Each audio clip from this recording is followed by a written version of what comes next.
오늘 하나님 말씀은 시편 50편 14절 15절 말씀이 되겠습니다. 시편 50편 14절 15절 말씀입니다.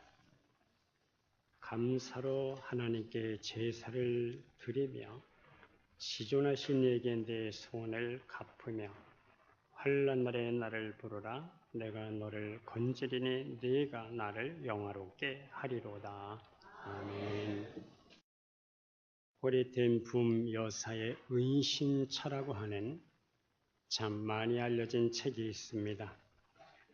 나치 독일의 유대인을 잡아 죽일 때 코리와 그리고 그 여동생 베스티가 함께 유대인 몇 명을 조용하게 몰래 탈출시켜 주었습니다. 이것이 그만 발각이 돼서 그 죄로 두 사람의 체포가 돼서 고생한 얘기를 아주 감옥 속에서 고생한 이런 얘기를 아주 생생하게 기록해 놓은 그러한 책입니다. 라베스부르크에 있는 수용소에 갇혀서 수백 명의 그러한 포로들과 함께 지내고 있는데 불편한 것은 말할 것도 없고 그 악취 때문에 견딜 수가 없었다는 겁니다. 언니 코리는 얘야 차라리 이렇게 사는 것보다 죽는 게 낫다. 이것은 죽는 것보다 더 못한 것이야. 이렇게 울먹였습니다. 그때 동생 베스티가 이렇게 얘기를 합니다. 언니, 하나님께서 뭐라고 말씀하셨어? 범사에 감사하라고 하셨잖아. 야, 감사는 무슨 감사냐? 이런 형편에 우리가 무슨 감사할 것이 있다고. 그러니까 동생이 언니 한번 잘 생각해봐. 첫째로는 많은 사람이 지금까지 죽었잖아. 그런데 오늘 우리가 살아있는 것, 이거 얼마나 감사해.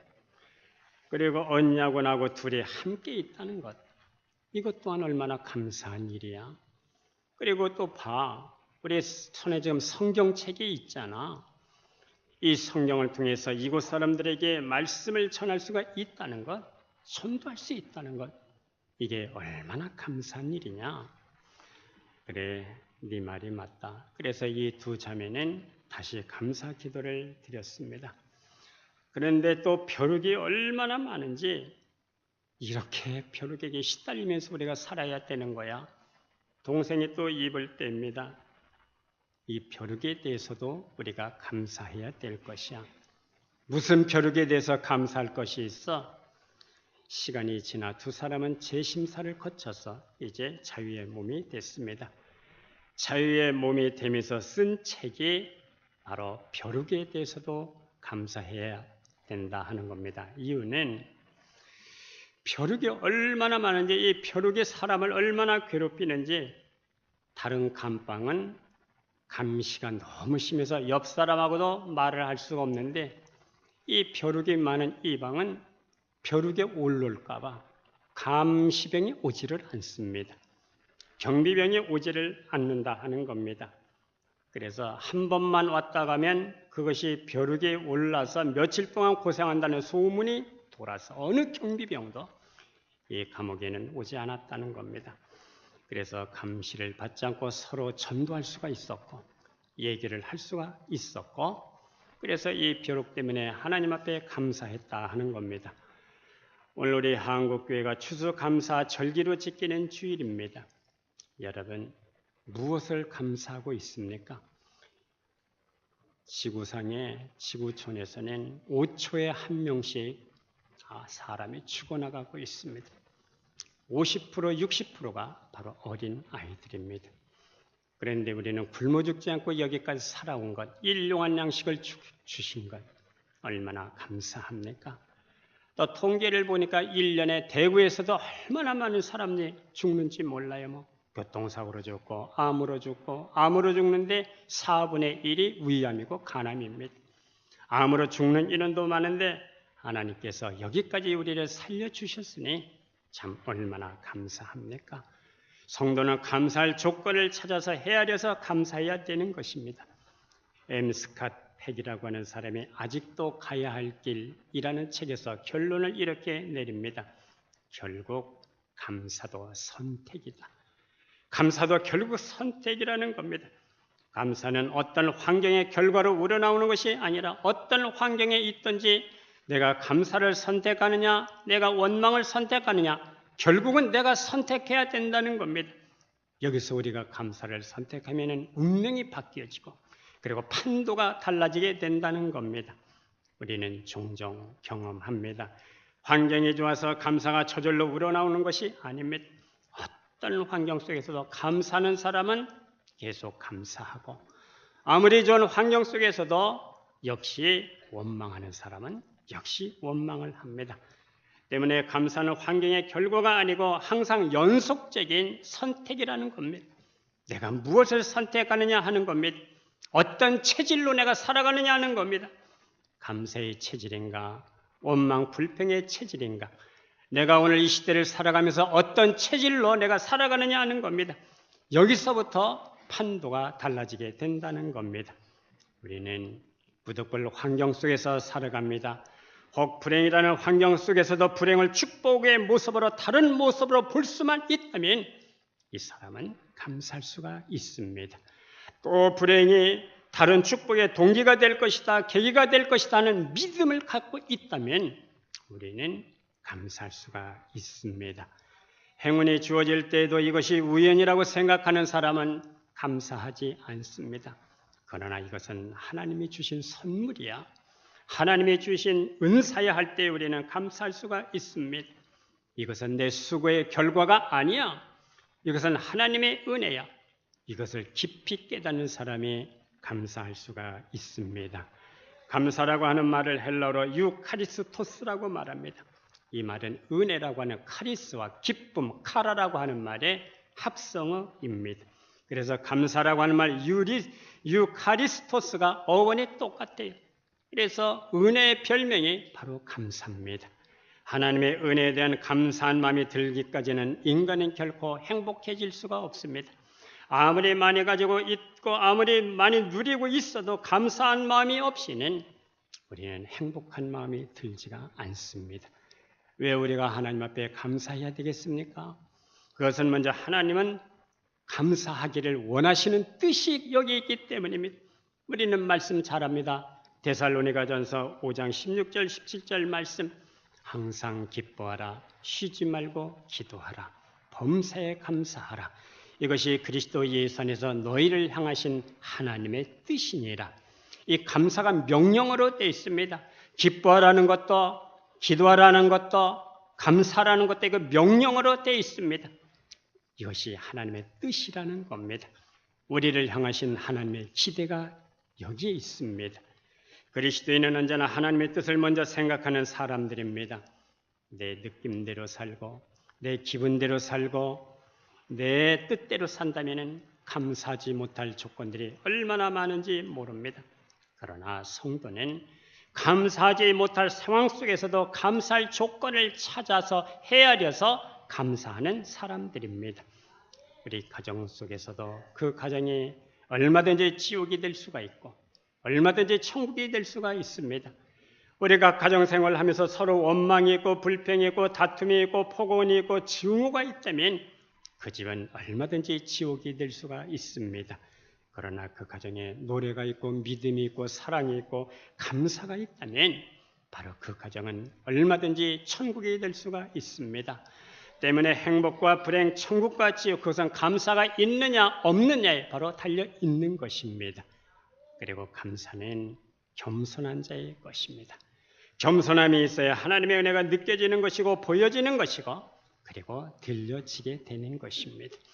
모든 것들을 율법적으로 해석하면 보상적인 신앙이 됩니다. 내가 수고해서, 내가 노력해서, 내가 열심히 일해서, 내가 공부해서 출세했는데, 내가 했는데 그러면 감사는 없습니다. 하나님, 나는 작게 수고를 했는데 하나님은 훨씬 더 많은 것으로 채워주셨습니다. 나는 작은 것을 갖고 기도했는데 하나님은 큰 것까지도 다 이루어 주셨습니다. 하나님은 내가 구한 것보다 더 크게 넓게 하나님이 채워주셨습니다. 하나님은 내가 구하지 아니한 것까지도 하나님이 모든 것들을 이루어 주셨습니다. 이런 하나님의 은혜를 크게 보고 우리는 높이 보아야 우리는 감사할 수가 있습니다. 오늘 본문은 하나님이 원하시는 제사에 대해서 말씀하고 있습니다. 하나님이 원하는 제사가 무엇입니까? 오늘 14절 첫 번째 보면 감사로 하나님께 제사를 드리며 라고 말씀합니다. 하나님의 은혜에 감사하는 마음으로 제사를 드리라 하는 겁니다. 오늘 본문은 레위인 으로서 다윗 시대의 찬양대 대장이었던 아삽의 시입니다.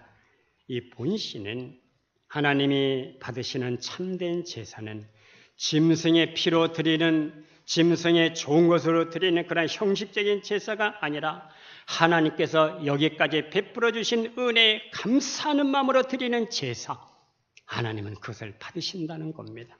그것을 원하신다는 겁니다. 오늘 우리가 8절에 보면은 나는 내 재물 때문에 너를 책망하지 않겠다.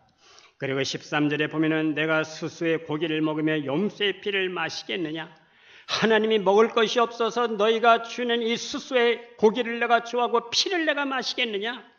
그게 아니라는 겁니다. 하나님은 왜 책망을 하시는 겁니까? 그건 형식적인 제사, 바로 이것을 문제 삼고 있는 겁니다.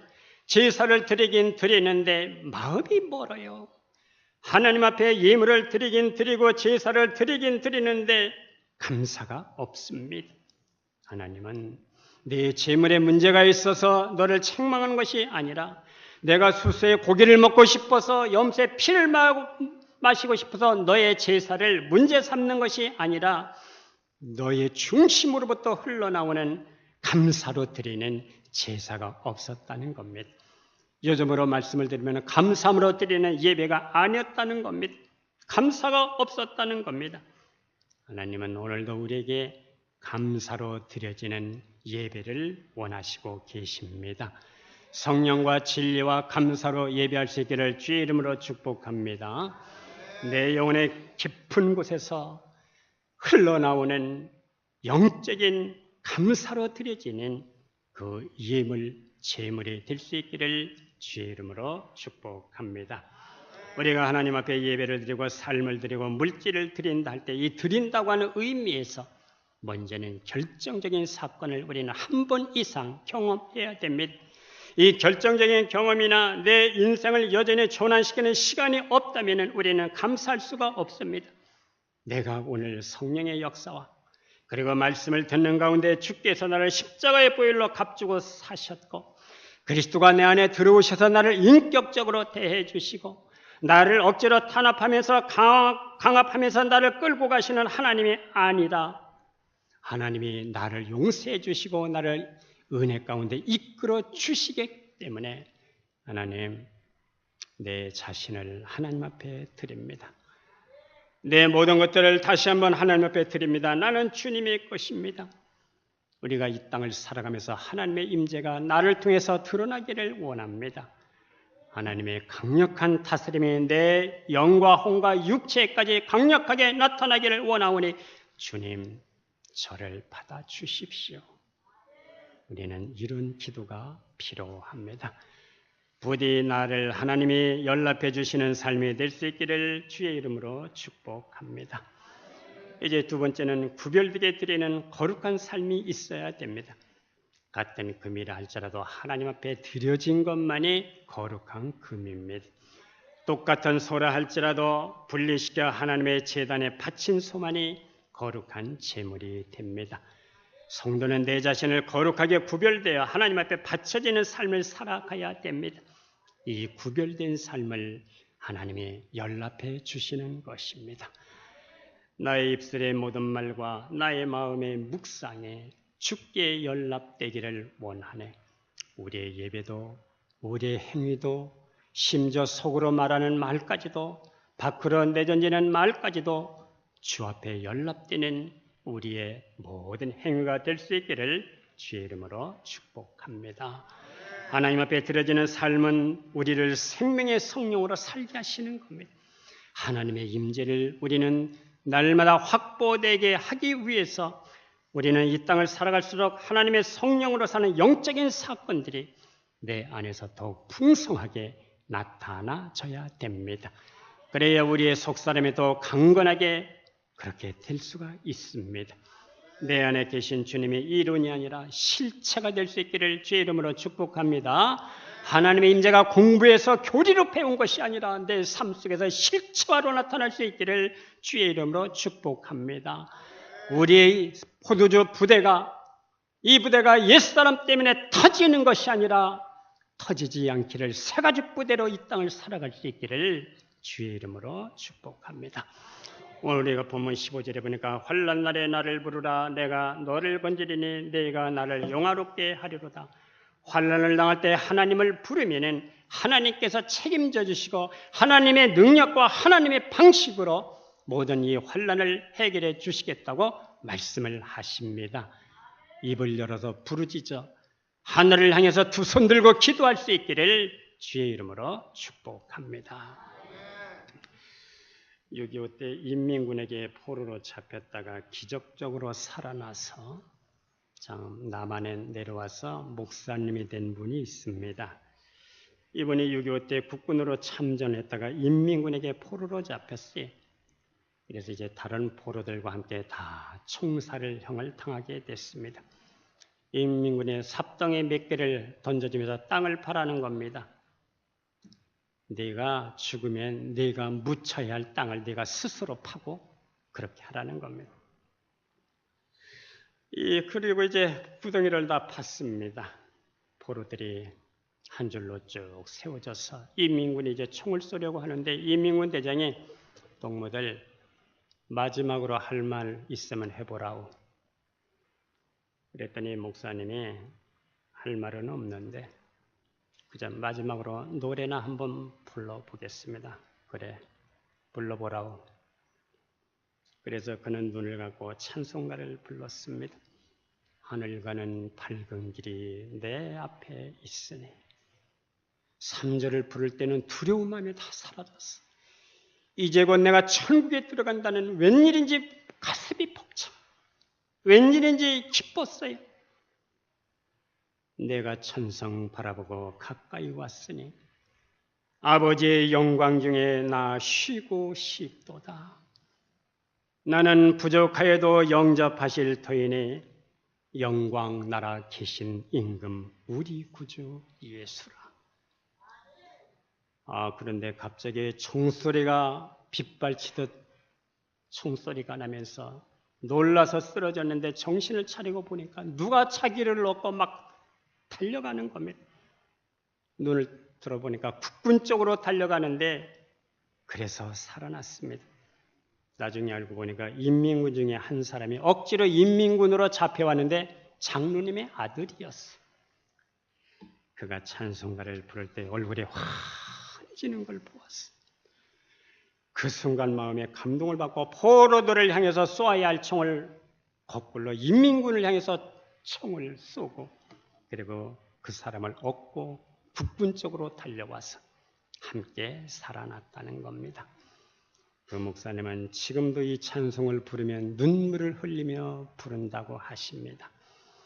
하늘 가는 밝은 길이 내 앞에 있으니 슬픈 일을 많이 보고 늘 고생하여도 하늘 영광 밝음이 어두운 끈을 헤치니 예수 공로 의지하여 항상 빛을 보도다. 성도 여러분, 이 감사의 계절에 성령과 진리로 감사함으로 예배드리고 하나님과 연합된 삶을 살아가면서 환난 속에서도 우리가 기도를 하면은 하나님이 하나님의 방식으로 개입하여 주셔서 우리를 건져주시고 우리의 모든 삶을 영화롭게 하신다는 이 믿음을 갖고 살아가실 수 있기를 주의 이름으로 축복합니다. 기도하겠습니다. 하나님 아버지, 하나님 앞에 드려지는 제사, 오늘 우리가 드리는 예배는 감사함으로 드리는 예배인 줄로 믿습니다.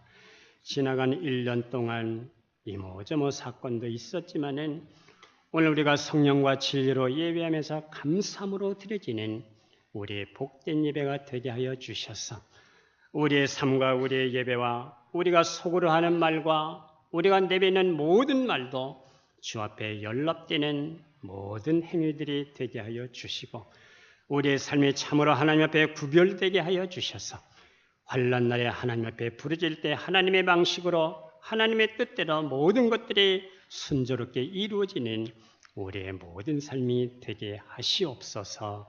우리의 모든 성도들을 축복하시고 우리의 모든 삶 속에서 주님이 개입하여 주셔서 은혜가 풍성한 하늘문이 열리는 우리의 믿음 생활들이 되게 하시옵소서. 예수님의 이름으로 기도드리옵나이다. 아멘.